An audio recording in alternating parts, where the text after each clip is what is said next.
இன்றைக்கி வந்து ஒரு டிஃப்ரெண்ட்டான குக்கீஸ் வெரைட்டி தான் வந்து ட்ரை பண்ணியிருந்தேன். சாக்கோ சிப் குக்கி வந்து ரெடி பண்ணியிருந்தேன். டேஸ்ட் வந்து ரொம்ப நல்லா இருந்தது. அதாவது வெளியே நல்ல கிறிஸ்பியாக உள்ள நல்ல சூவியாக நல்லா இருந்தது. கண்டிப்பாக வந்து இதில் நம்ம கோதுமையோ இல்லை ராகியோ ஆட் பண்ணி வந்து பண்ணலாம். ரொம்ப ஹெல்த்தியான வெர்ஷன்லேயும் வந்து இதை ரெடி பண்ணலாம். இன்றைக்கி வந்து நான் இதில் மைதா யூஸ் பண்ணியிருக்கேன். வேணும்னா நம்ம மில்லட்ஸில் கூட வந்து இந்த குக்கீஸ் வந்து ரெடி பண்ணலாம். டேஸ்ட் வந்து ரொம்ப நல்லாயிருக்கும். இதில் ஒயிட் சுகரும் ஆட் பண்ணியிருக்கேன், நாட்டு சக்கரையும் ஆட் பண்ணியிருக்கேன். அதனால தான் கலர் வந்து இந்த மாதிரி இருக்குது. நீங்கள் ஒயிட் சுகர் ஆட் பண்ணீங்க, அது மட்டுமே ஆட் பண்ணீங்க அப்படின்னா இது கொஞ்சம் ஒயிட்டாக வந்து இருக்கும்.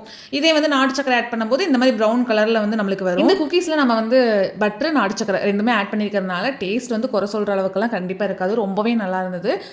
இந்த குக்கீஸ் வந்து எப்படி ஆர்டர் வந்து வருதுங்கிறத பார்த்துட்டு இந்த குக்கீஸில் நான் ஆஃபர் கொடுக்கலான்னு இருக்கேன். கண்டிப்பாக வந்து உங்களுக்கு இதே மாதிரி ஹோம்மேட் குக்கீஸ் எல்லாம் வேணும் அப்படின்னா மறக்காமல் கீழே இருக்கிற வாட்ஸ்அப் நம்பரில் வந்து ஆர்டர் ப்ளேஸ் பண்ணிக்கோங்க. ஏதாவது என்கொயரி இருந்தாலும் அதில் நீங்கள் காண்டாக்ட் பண்ணி. இப்போ நம்ம ப்ரௌனி ஆஃபர்ஸ் போட்டிருக்கோம். அது முடியிருக்கு இன்னொரு 7 days இருக்குது. ஜூலை மந்த் ஃபுல்லாக ஆல் ஓவர் தமிழ்நாடு ப்ரௌனி வந்து ஃப்ரீ ஷிப்பிங்கில் கொடுத்துட்ருக்கோம். 1/4 kg மேக்ஸிமம் எவ்வளோ கேஜி வேணாலும் நீங்கள் ப்ரௌனி ஆர்டர் பண்ணலாம்.